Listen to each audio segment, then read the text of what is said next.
राधा और कृष्ण के प्रेम के बारे में कौन नहीं जानता है। कहते हैं कि श्री कृष्ण और राधा का विवाह नहीं हो पाया था, लेकिन दोनों में इतना प्रेम था कि आज भी दोनों का नाम एक साथ ही लिया जाता है। पर क्या आप जानते हैं कि दोनों का नाम हमेशा साथ क्यों लिया जाता है? श्री कृष्ण का राधा के लिए प्रेम और राधा का श्री कृष्ण के लिए समर्पण देखते ही बनता था। शायद इसलिए अपने आप को सबसे बड़ा भक्त कहने वाले नारद मुनि को राधा से जलन होने लगी थी। ये बात श्री कृष्ण अच्छी तरह से जानते थे। एक दिन राधा के बारे में बात करने के लिए नारद मुनि श्री कृष्ण के पास आए। ये बात श्री कृष्ण को पता चल गई थी। जैसे ही नारद मुनि वहाँ पहुँचे तो श्री कृष्ण उन्हें देखकर अपना सिर पकड़कर बैठ गए। नारद मुनि ने श्री कृष्ण से कहा, क्या हुआ प्रभु, आप ऐसे अपने सिर को क्यों पकड़ कर रखे बैठे हैं? सब ठीक तो है ना प्रभु? हे नारद मुनि, मेरा सिर दर्द कर रहा है और मेरा सर दर्द से फटा जा रहा है।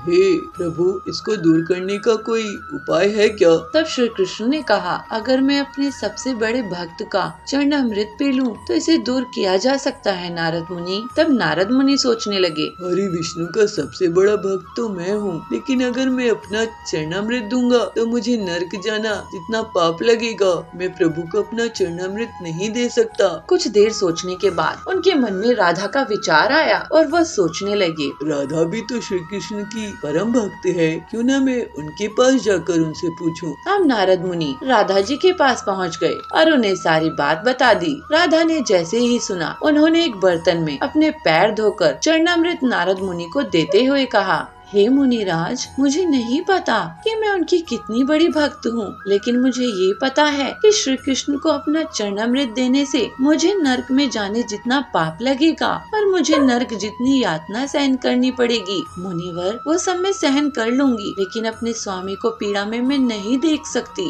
ये चरणामृत आप ले जाइए और उन्हें दे दीजिए। राधा की बात सुनकर नारद मुनि का सारा घमंड चूर चूर हो गया और उनको पता चल गया कि राधा ही उनकी सबसे बड़ी भक्त है और श्री कृष्ण ने ये लीला मुझे समझाने के लिए ही रची थी। जब नारद मुनि राधा के पास से वापस आ रहे थे तो उनके मुख से केवल राधा का ही नाम निकल रहा था। जब वे श्री कृष्ण के पास पहुँचे तो देखा कि श्री कृष्ण उनको देखकर केवल मुस्कुराए ही जा रहे हैं। नारद मुनि ने श्री कृष्ण से पूछा, हे नारद, हे प्रभु, आप मुस्कुरा क्यों रहे हैं? आपके सर में तो बहुत तेज दर्द था ना? हरि विष्णु बस मुस्कुराते ही रहे। नारद जी तो पहले ही जानते थे, पर अब बात ये पक्की हो गई और उन्होंने श्री कृष्ण को प्रणाम करते हुए कहा, मैं समझ गया प्रभु, आप जो पाठ मुझे पढ़ाना चाहती थी, जो शिक्षा मुझे देना चाहती थी, वो मुझे मिल गई है। मेरा घमंड चूर चूर हो गया है। मुझे पता चल गया है कि आपका परम भक्त मैं नहीं बल्कि राधा ही है। राधे राधे प्रभु। एक गांव के जंगल में पीलू और बबलू बहुत प्यार से रहते थे। एक दिन पीलू अपने पति से कहती है, सुनिए जी, आज फिल्म चलते हैं। आपको वैसे भी छुट्टियां नहीं मिलती है, आज मिली है तो हम घूम कर भी आएंगे। तो बबलू कहता है, ठीक है, अपनी बाइक में चलेंगे, तुम तैयार हो जाओ। फिर दोनों पति पत्नी बाइक में सवार होकर फिल्म देखने के लिए चले जाते हैं। जो वो दोनों फिल्म देखकर लौट रहे थे, उनका एक ट्रक से एक्सीडेंट हो जाता है और दोनों सड़क के किनारे गिर जाते हैं। आप ठीक हो बबलू जी? हाँ पीलू, तुम ठीक हो ना? वो तो गनीमत है कि हमारी जान बच गई। तभी हरिया बोलता है, चलो बबलू की बाइक की टायर को ट्रक के नीचे से निकालते हैं। बबलू की बाइक पूरी तरह से टूट गई थी। फिर वो लोग एक ट्रैक्टर की मदद से टूटी हुई बाइक को अपने घर लेकर जाते हैं। मेरी इतनी मेहनत से कमाई हुई बाइक ऐसे ही टूट गई। अब पता नहीं ऑफिस कैसे जाना होगा और इस नुकसान की भरपाई कैसे होगी। मेरे पास कुछ पैसे जमा है, आप चिंता मत करो। अगले दिन बबलू न्यूज़पेपर में कोई खबर देखता है कि गांव में मोटरसाइकिल की रेस होने वाली है। काश मेरे पास मेरी बाइक होती तो मैं इस रेस में भाग लेता और जीत के पैसे कमाता। आप दुखी मत होइए, मेरे ख्याल से आप अपने मैकेनिक दोस्त हरिया से मिलो और उससे अपनी बाइक ठीक करवाओ। मुझे पक्का यकीन है कि आप बाइक ठीक करवा ही लोगे और रेस जीत भी जाओगे। ये ठीक कह रही हो पीलू। फिर बबलू हरिया के पास जाता है। हरिया मेरे दोस्त, मेरी बाइक को ऐसा रिपेयर करके मैं गांव में होने वाली रेस जीत जाऊं। मुझे कुछ जुगाड़ करना पड़ेगा। फिर हरिया आसपास देखता है और एक ट्रैक्टर के टायर को बाइक में फिट कर देता है। एक पुरानी कार से उसका इंजन निकालता है और बाइक में लगा देता है। ये देखकर बबलू बहुत हैरान हो जाता है। अब इस बाइक को चालू करके देखो बबलू। जब बबलू बाइक ऑन करता है तो वो शेर की तरह गुर्राता है। वाह हरिया, तूने तो मेरी बाइक ऐसी तूफानी रिपेयर की है। रेस जीतने के बाद पार्टी देना बबलू। फिर बबलू घर आता है। बबलू जी, आपकी बाइक तो बहुत ही सुंदर दिख रही है। इसको कोई ट्रक अब गिरा नहीं सकती। पूरे गांव में बबलू की बाइक को लोग आश्चर्य से देख रहे थे और बबलू रेस में भाग लेता है। रेस के दिन सभी इकट्ठा होते हैं। बबलू मजा लेने के लिए पहले धीरे धीरे बाइक चला रहा था, लेकिन फिर वो सबको मात देते हुए तूफानी स्पीड से आगे निकल गया और रेस जीत गया। रेस जीतने पर उसे 1 लाख का इनाम मिला और बबलू पीलू से कहता है, पीलू, ये तुम्हारे साथ देने के कारण ही हो पाया है। तूने मेरा मनोबल टूटने नहीं दिया और मुझे रेस में भाग लेने के लिए बाइक ठीक करने का आइडिया भी दिया। क्यों नहीं जी, आखिर आपकी पत्नी जो हूँ, आपकी जीत में मेरी जीत है। इस तरह से पीलू और बबलू हंसी खुशी रहने लगे।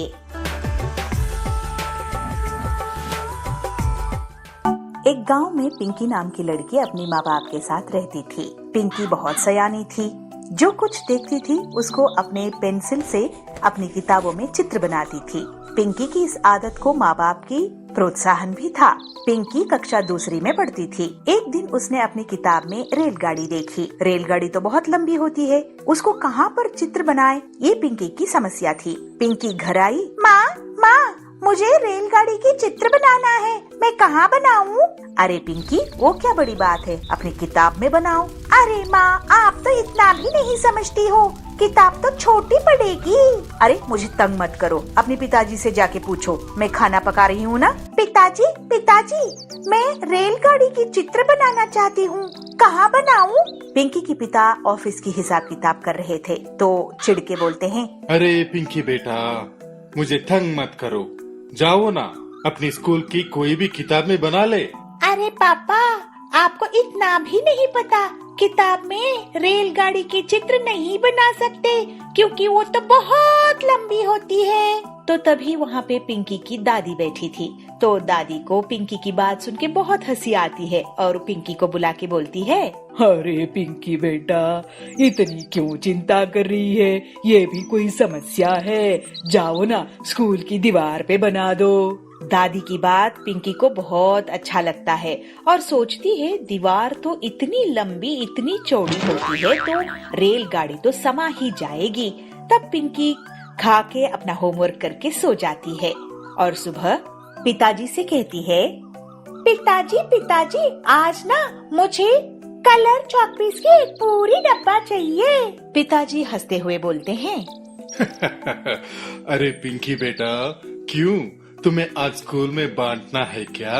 अरे पिताजी नहीं, मुझे रेलगाड़ी की चित्र बनानी है स्कूल की दीवार पर। दिला तो दूंगा, लेकिन घर तक कंप्लेंट नहीं आनी चाहिए, ठीक है? अरे चित्र बनाने से कोई कंप्लेंट करेंगे? बिल्कुल नहीं आएगी, आप चिंता मत करो। तो पिंकी के पापा उसको कलर पेंसिल की डब्बा दिला देते हैं। पिंकी कूदते नाचते स्कूल पहुंच जाती है। पिंकी अपनी रेलगाड़ी की पहली यात्रा याद करती है जो अपने पापा मम्मी के साथ उसने किया था। पिंकी चौक उठाई और फिर क्या था, दीवार पर रेलगाड़ी का इंजन बना दिया। अरे इंजन तो बहुत सुंदर बना है, इसको अब डिब्बे जोड़ते हैं। तो फिर दूसरी कलर चौक लेके उसमें पहला डब्बा जोड़ दिया, दूसरा डब्बा जोड़ दिया। ऐसे जुड़ते जुड़ते गए, सारे डिब्बे जुड़ गए। जब अपनी चौक पेंसिल खत्म हुई तो पिंकी उठ के देखती है स्कूल की आधी दीवार पर तो रेलगाड़ी बन चुकी थी और पिंकी की क्लास के सारे बच्चे तालियां बजा के पिंकी की कला को सराह रहे थे। अरे पिंकी, तेरी गाड़ी तो बहुत सुंदर बनी है। पिंकी पिंकी, तुम्हारे रेल में मुझे भी जगह मिलेगी? अरे क्यों नहीं, हम सारे मिलके इस रेलगाड़ी में जाएंगे। फिर क्या हुआ, रेलगाड़ी दिल्ली गई, मुंबई गई, अमेरिका गई, नानी के घर गई और दादाजी के घर भी गई। बच्चों की ख्यालातों में रेल की गाड़ी ऐसे ही लंबे सैर करती रही। तभी क्लास टीचर क्लासरूम में आते हैं और सभी बच्चों की मुस्कुराहट देखते हुए कहते हैं, अरे बच्चों, इतने खुश हो, क्या बात है? तो दौड़ के पिंकी सामने आती है और अपनी बनाई हुई रेलगाड़ी दिखाती है। तब टीचर अपने मन में ये सोचते हैं, बच्चों के मनोबल को बढ़ाई, कल के भविष्य का निर्माण आज से ही होने दे। यह सोच के टीचर ने पिंकी को बिना डांटे बहुत शाबाशी देते हैं और कहते हैं, पिंकी, आपकी ड्राइंग तो बहुत सुंदर है, लेकिन आप दीवार पे प्रैक्टिस करने के बजाय अगर आपके घर में जाके कोई भी कॉपी में प्रैक्टिस कर लेते तो और भी सुंदर निकल आता। सर, मुझे ना ये लगा कि ट्रेन पुस्तक में काफी नहीं होगा। कोई बात नहीं, मैं आपको सिखा दूंगा। इस बात से पिंकी बहुत खुश होती है और टीचर पिंकी की कॉपी में एक अच्छे से सुंदर से रेलगाड़ी बना देती है।